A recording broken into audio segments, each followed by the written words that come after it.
Hey, this is Will Knight, and we are back with another podcast all about nothing, and we are in New York.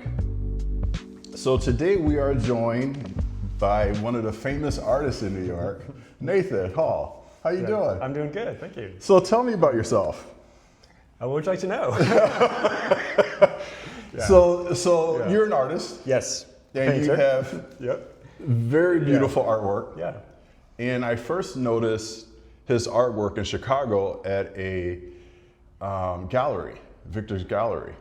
Yeah, Gallery Victor Armendariz in Chicago, right? Yeah. In River North. And you had a exhibit there. You have an exhibit there. Yes, I have a show called Undercurrents that's open for another week. It's been running all summer and it's gotten a lot of good reviews and whatnot, so it's been really exciting. It's a great show, great art. So tell me about the process. Like, how did you get to New York? Like, okay, so let's start off at 16 years of age. Yes. So 16 years of age. I'm from Connecticut originally. Okay. And I was doing art from incredibly young age. I happen to be good at it. Okay. I'm not sure I respected it much. I just kind of was good at it, and my mom noticed it and got into a lot of art programs and art school, or just art classes and whatnot. Okay. And at 16, I was doing pet portraits for people. Really? Yeah, pastel pet portraits. Had a little side business going on. All right. Yeah. So if those people still have those pet portraits, Yes. I mean, my name's on it, so they're worth something now. And so it was good, but I didn't really have like any artistic notions at the time. Yeah. I just was good at art, and so I did it, and led me to some like summer programs at Syracuse University when I was still like 16, 17, 18. It's been a while now, so I can't remember. Probably 17. And then, but then I ended up going out to college, University of Colorado. Okay. Yeah, and so that's sort of where I kind of got my bearings initially as kind of an artist. And they were very much into more of like the abstract space at the time. And so really changed my whole kind of perspective and opened me up a lot as an artist, but also sent me down a wayward path for a long time before I found my way back to the figurative work where I kind of live now, and been having a lot more, much more my voice. What is your inspiration behind your work at the Victor Gallery in Chicago? So that show, I mean, in a lot of my work, I've always been trying to get to that underlayer of like the human emotion, having paintings and work that when you stand in front of, it's not about the realism, it's about the realism of the emotion, so that you can feel that the beating heart of the person in front of you, so you may, as a viewer, have some kind of connection.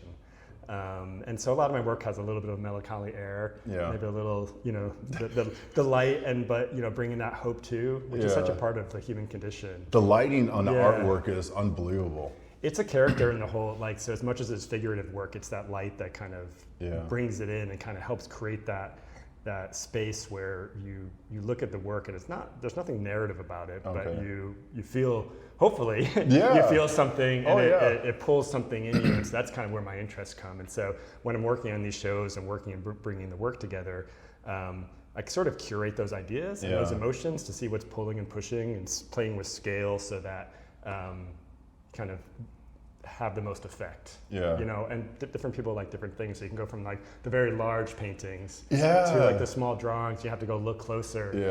So one's kind of like enveloping you, the other one is just a little gem, so that it all kind of plays out when I'm working on these things. And then I work with people. I work with models and we collaborate, and so a lot of, they're bringing something to the table too when we're working together. And I noticed in one of your pieces there was a model that had his back turned. And he was a ballet dancer, from what I was told, or? I'm sure he has ballet skill. He's a modern dancer too as well. And you guys can't see on the camera, but that's actually him as well. So in the same photo shoot, or a different photo shoot. And his name is Tim, and he came several times to the studio and worked together. And that, the piece that you're talking about, Gossamer, was really interesting because we're doing the photo shoot, and a lot of wonderful compositions we were playing with. He knows how to hold his body very well. And I love to work with dancers and actors that know how to kind of sort of, because we're working together to move their bodies in different ways. Yeah, and it can be emotive, right? It's like because of the emotion I'm going with, trying to pull that out. It's like the way they hold their hands or change things. Little shifts like that can make it sing. Right. And so what's interesting about that one is we were working and we were both kind of getting tired. These photo shoots have like an arc of how you can do it. And, as a photographer, it's like at some point. Yes. But trust me, I've worked with a model for years, and I was just like, okay, enough. I'm done. It's just you hit that thing and your mind can't. And I kind of hit that. I hit that point, but we were trying. There's just that one kind of pose, and he just had an idea of what was wrong with it that I wasn't seeing, and he made a little adjustment, and that was the last photo we did for that shoot. Right. And when I'm doing these photo shoots, they're very set up and staged. It's very like I've already have things, and so to have that, to be near the end of that and to have it just come alive, and we both knew. Right. And then I played with scale for a while on that one. That was going to be big, but then when I made it smaller, that's when it started to speak. Okay. And you kind of want to go look at it. Right. So that's kind of where it's like you don't always know, and you have to let the work and everything, and also. But now his portrait is going to be very large, and so it's kind of like as a series, So that's kind of the thing that kind of goes into it. Yeah. But it's an evolution. It's never. I try not to set anything. Right. I just kind of let you let it flow. You just let it flow, go. and you start just curating and putting the guardrails up, so you actually get a show done. And there may be months where it's not quite following that, and you just have to kind of trust. Yeah. But I really try not to be too prescriptive about it because. You'll miss something, right? And even near the end, I'm usually like before I get the canvases, I'm usually, and I design it as a show, like like the singers where you have like the singer that just released the singles or the singer that does the albums. I'm kind of an album guy, So I think I can't help it, but I'm thinking of always like the larger kind of amount of paintings I'm working on, just so they can play with each other. And with undercurrents, I made sure all of them would look good next to each other, depending on how Victor wanted to hang them. Right. So they were always going to be speaking to each other. So, and then as I go on to like a new era, it kind of gets bookmarked because of that. Yeah. It's not just adding new pieces to it. Right. I'm working on a few additional ones now because they were part of the photo shoots. But once those are done, that'll kind of be the bow on the present, as it were. How long have you been in New York for? So, since 2009. So kind of found my way back here. And that's also when I started getting back into the figurative work. Okay. So it kind of ties. And after being away from it for a while, I took a lot of work to find my voice and do good. But a few years earlier, I'd gone out to Paris. And, really? We went to the Louvre and seen like the works of like the huge scale works of Jacques-Louis David, and just like the Coronation and the Rape of the Saved by Woman and the Raft of Medusa from Delacroix. And I just was, had I seen that when I was like 20, I would have stayed in this lane the whole time. It spoke to me on such a level of just the scale, and obviously I play with scale, and it's not my bigger ones. I want to keep, I have this whole studio mainly so I can go as big as possible with the trucks and everything. And it's just, but part of that is just because when you stand in front of them, you can't not look. Right, and it folds in on you, you fold in on it, and you're just, you can't not have a moment with it. And that's how I was when I saw those, and I was just like, and it took me years to kind of then navigate from there. Yeah. It's not like a conscious thought. It's just like you feel something inside, and slowly as an artist, you start finding that you're gravitating towards that. Yes. Yeah. So I just kind of happened, and got myself back to New York, and then a few years of just doing some really bad stuff, and took some extra classes at the Art Academy. But it's when I got a chance to study with Alyssa Monks, who is a kind of a famed figurative artist. And it was during that time, over like 8 months, she had these Sunday classes, and I was doing horrible during them. But but here's what happened. There's other people in the class, and we were meeting every Sunday, and I would just listen to her, talk to other people, because she'd go around and work with people, and she's such a gracious and giving teacher, and I would just listen to her, and my perspective on art. So it wasn't like she was showing me, this is how you paint a nose, this is how, but it was more just like her whole perspectives and approach. Yeah. And then I'd go back to my studio during the week, and I would work on it. And that's, from that point on, all of my work kind of found its voice. And I went off into my own direction, my own approach from there. But that foundation was really rooted in those times. And that was back in 2015. Okay. Yeah. Right. So, and then most of the work that's kind of more visible online now is after that kind of period. So what's interesting? I was in Paris and I went to the Louvre Museum. Yeah. and I wanted to see one piece of artwork there. And everywhere you go, you see this piece of artwork and you think it's massive. Right. Yeah. And I get to the Louvre Museum, I get to this artwork, and I'm like, it's the Mona Lisa. And it's like, oh my God, I waited in line for this. And a very large wall too. Yes. You're like, okay. And then I came to New York, I guess a couple years after I went to the Louvre, and I walked in, I can't remember the name of the museum, but it's across the street from the Met. Oh, the Frick. Yes. Yeah. Yes. Mm-hmm. And I saw the movie, The Lady in Gold. Yep. Mm-hmm. And I was like, okay, I want to go see this one. And it was literally like, wow. I was like, that's my favorite piece. It's amazing, right? Yeah, it is amazing. Yeah. It's amazing. Yeah. I've been to that museum like 3 times already. Yeah. I try to go, not all the time I come back to New York, but several times I've been to New York, I want to go there. Yeah. Yeah. They have such a great collection and eclectic as well. Oh my God, yeah. And I think they just redid it. I haven't been back. Yeah, they did, yeah. And the history behind it is so very interesting too. Mm-hmm. So tell me about, like, how did you go from, like, in your exhibit, you have large scale, and then you have medium scale. Yeah. How did you decide which painting was going to be large and which one's going to be small? Yeah, so it's such an interesting, it kind of goes back to what I was saying before, where I do these photo shoots, and I've already usually started. So like the biggest one, I Love You the First Time, that one was already being worked on. I knew that. I had worked with that model, Corin Thomas, before in a smaller piece, which came out great. And so it's like I just kind of had that inspiration already, and that was kind of the foundation for the show. And from there, I was doing the photo shoot. I'd have an idea of what I was going to do, but then everything evolves. And so I was kind of switching longer than I planned, honestly. I was having panic attacks because, Oh, I bet. Well, like we were talking before, Victor was waiting for the show, and here I am being like, no, maybe that should be la-di-da-di-da. I'm still working. So I even actually had the canvases ordered, all the different sizes, and I wanted an eclectic kind of range, both for the gallery to work with, for just from the commercial side of people being able to. Some don't have the space for a massive painting. Everybody should, but not everybody does. Exactly. Yeah, and so I would just endlessly curate my own ideas, and then and there's a bunch that didn't make it in too. I do more than usually it's just what's there to make sure. And there was something from a photo shoot that I kind of abandoned a while ago. That then it was actually the sole woman in the show.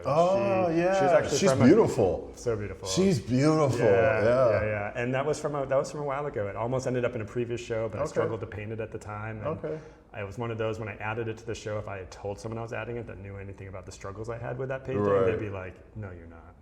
And I'm like, but I was just like, I don't like to lose, and I was losing on that painting, and so it was such a victory to like have it turn out amazing, and just kind of color story wise and the vibe just really added to it. And so I save a lot of those things that don't quite. The color actually, I think, complemented her eyes. Yeah. Which was just, you guys have to go to Victor's gallery. You have to see it. It's absolutely beautiful. Yeah, and that's kind of like the whole color story, all that kind of thing. And what I loved about how Victor was able to hang it and how his space is, you can walk in and you could feel the whole vibe of all the pieces. Like it feels like a cohesive thing. And if other spaces, if depending on how you can't quite see everything at once, you might miss that. Right. And I think that kind of evokes something in you when you feel I don't know, just feel the artistry that's kind of gone into it, that thought, and how they tie together. Yeah, when I looked at it, it was just like, that's a lot of work. It was. That's a lot of work. It was like the smaller the print was that's a lot of work. Because the color, her eyes, her skin tone was like, it was flawless. And then you got that shadow. Yes. That's what previously had given, like doing that kind of really deep shadow work and still make it believable. You can only go so dark, and black reflects, and just like you can only go so much with the whites and light. You're never going to get what sunlight is doing.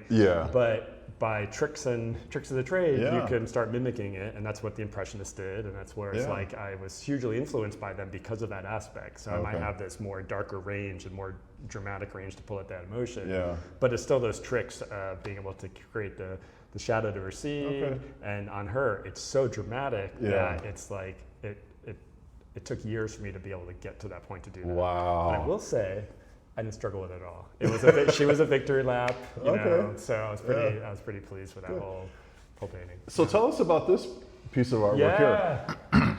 So this is Brandon Washington. He's a dancer, and actually, I believe him and Tim are friends. Okay. And he was a friend of a friend, an acquaintance. Okay. And I was working on a show I had up at the Zillman Art Museum in Bangor, Maine. Okay. Big expedition, and I had big walls I was able to fill, and so I was able to do really big pieces. And I had this kind of pose planned, and he came in and he just elevated it to... He was like, no, forget what you're thinking. This is what I'm thinking. I'm like, maybe do something like this. And he's like, nah, I got this. And what's interesting is he's, you know, there's certain ones I don't want to like let go of. And this is one of, I very much love this painting. Yeah. And I just recently put it up because the show's over in, off in Chicago, and I have these empty walls, and I'm working on new pieces. You guys can't see it, but it's behind. There's a bunch of pieces I'm working on, and I pulled them out, and I just was like, that's a good damn painting. He's been over in the, you know. Sometimes I pull them out. Right, exactly. I'm like, It's just right. It's just like me when I do photography. I sell some of my work, my architectural pieces. Yeah.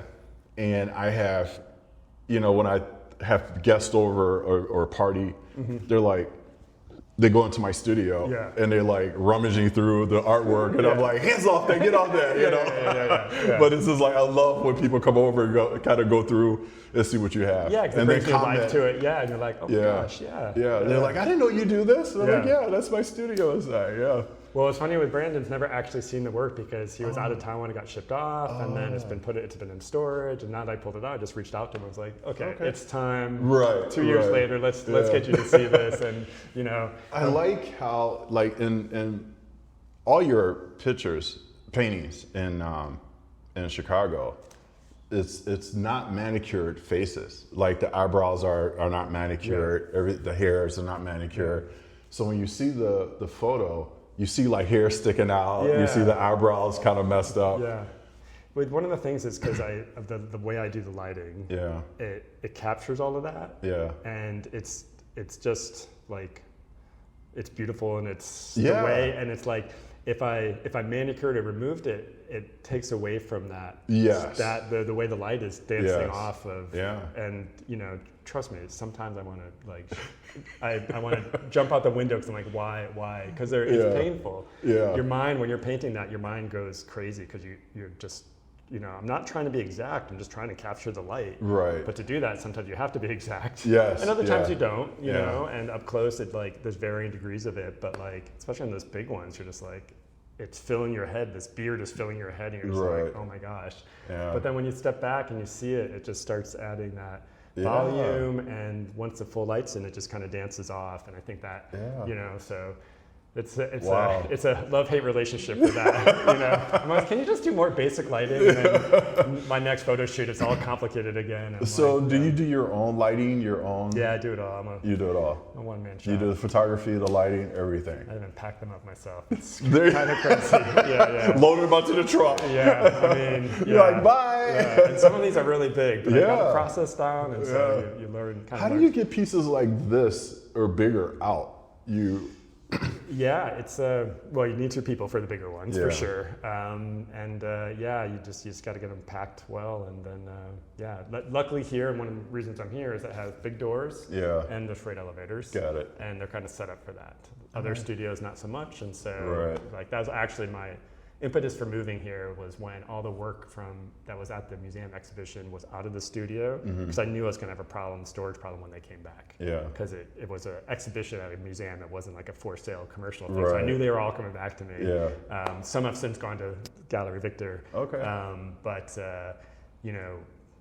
I still have some of them here. This is why this guy's here. And so, when I was looking, it's like tall doors, tall ceilings. And so it was more like the logistics Yeah. of being able to support it. Right. Because it does become a problem. The size. Oh, I bet. Yeah. I bet. It's, yeah. So what are you working on now? Tell our audience, what are you working on now? Yeah, so there's two pieces. So, while I was working on undercurrents, there's a lot of other compositions I'm working on that kind of get curated out. And these two pieces were both sort of part of the overall curated part, but they were done actually.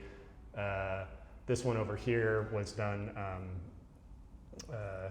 It was the last photo shoot. Yeah. And it's sort of I don't want to say the missing piece, but it's the one that just will kind of round out the whole kind of experience, from a collection standpoint. Yeah. I think, from a show perspective, what we were showing Gallery Victor it's fully realized. Right. But from like the overall collection and my own inspiration, this more figurative piece it has, it extends the color story. So there's actually blue damask kind of wallpaper. Okay. It's quite gorgeous. Yeah. And especially against the model Mel Khalifa's skin tone. And then this is Tim, who was from the Gossamer thing, and it's more of just a stark dark background. Okay. But his whole side of his face is super shadowed and really beautiful glows, and so it's just a little different kind of shadow work. Yeah. He's got a very classical look, but no beard. Ah, yes, yes. The one inclusion, just like the one female, it's like I could do faces without beards. Yeah. And so it's just gonna be really gorgeous, and I obsessed over how big I was gonna go in the size. And right now it looks very odd because there's no shadow, so it looks kind of ghostly. But it's not finished, so we can't show you guys. Yeah. We can't show you guys unfinished work.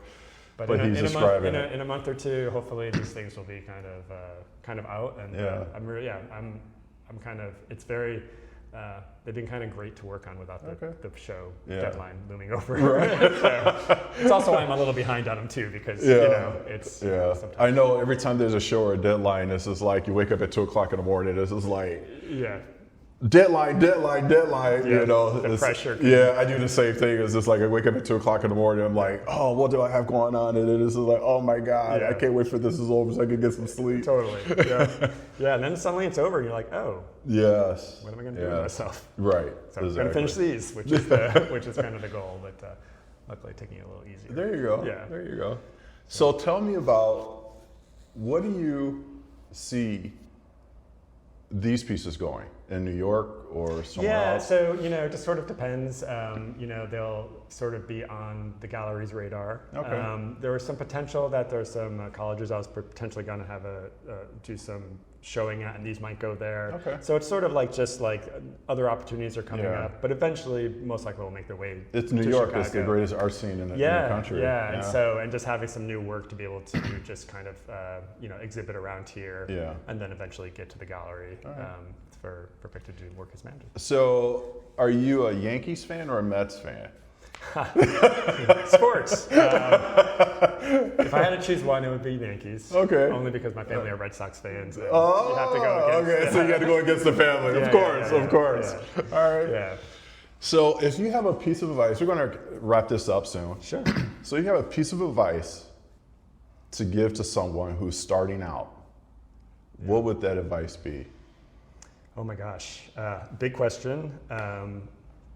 Know your materials. And I mean that, like, it seems like such a basic thing. Know, like, from a painting perspective, or any kind of art perspective. For me, it's know your paints and how they behave. How can you do anything unless you actively know? People like to, there's so much available these days. You can throw so much at things and be like, oh, but never actually know how you achieve something.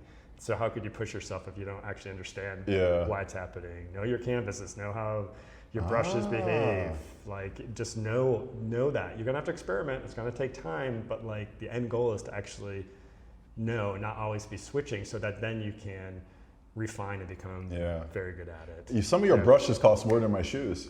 I mean, and you go through them. Yeah, you go through them. But I work with a fairly limited set of stuff because I know it really well. And then know your foundational stuff. Know how to colors mix. And it's like, I know it sounds all basic. Yeah. And then the best one is just you kind of find your voice and your way of working. Take it all in from mentors and other people, but like you will never be that other artist. You can only be yourself. And so find what that is. There is just so many artists I love and I just adore their work, and I would never be able to do that. It's not just about ability, it's about temperament. Yeah. It's about the amount of time you have, the amount of space you have, and just leaning into the reality of that and leaning into who you are can create amazing stuff. And for me, I actually, for a long time, even when I was working the figurative stuff, I was still trying to make it more abstract and stuff. It's actually when I went more into the realism thing, which I honestly was very much trying not to do. I thought it was a little bit at the time of a cop-out. And the more I did, the more I realized that was the space where my artistic instinct and intent really lied. And once I sort of owned that's who I am, you know, and was able to bring in those other influences of like some of the thicker paint and like, again, like you were saying, everything's not perfect. It's, you know, and really leaning into the whole, you know, emotion. And I like to say like you know, I know I'm working on these elaborate photos that I take and I'm trying to capture, but what I'm trying to capture the emotion that me and the models collaborated together. Right. And I like to say it's like you know, like if you're translating a novel from French to English or English to French, and you have to use different phrasing, but you're still really trying to evoke that the same thing the author wanted. That's sort of what I'm doing with the work when I'm translating from that initial photography work. Is I'm not trying to be exact, but I am trying to be true to it. And so a little different color here, a little different way of approach, but still pulling on that. And then at some point it becomes its own thing. And that's when it's kind of really exciting. All right. So anyways, trust yourself. I mean, there you go. Kind of lame, but literally no one else is going to, so you kind of need to. And where can people find you? You can find me at nathanbradhall.com or on Instagram at nathanbradhall. All very straightforward. All right. I actually saw his show and I was like, I need to stalk him on Instagram because I want him on my podcast. And here we are. And here we are in New York. So thank you very much. Of course, it's been amazing. All right. Yeah. Thanks. All right. And that's it for All About Nothing. See you guys next week.